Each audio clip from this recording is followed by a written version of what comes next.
बिस्मिल्लाहिर्रहमानिर्रहीम।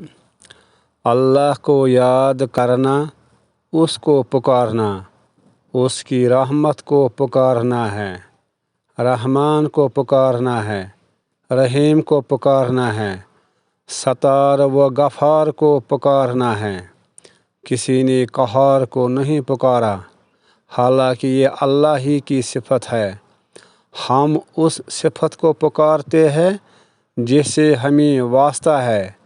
रिज़्क़ देने वाला है, माफ़ी देने वाला, शफा देने वाला, ज़िंदगी बख्शने वाला, नेकी की तौफीक देने वाला। मतलब ये कि अल्लाह की सब सिफ़ात सब के पुकारने के लिए नहीं है।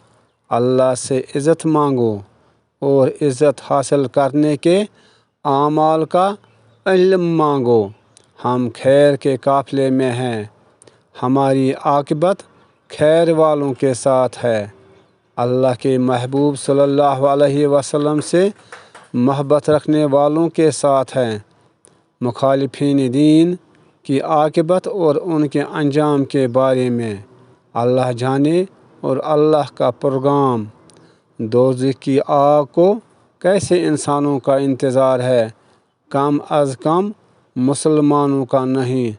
अल्लाह के महबूब सल्लल्लाहु अलैहि वसल्लम को मानने वाले दोज़ख में नहीं जा सकते।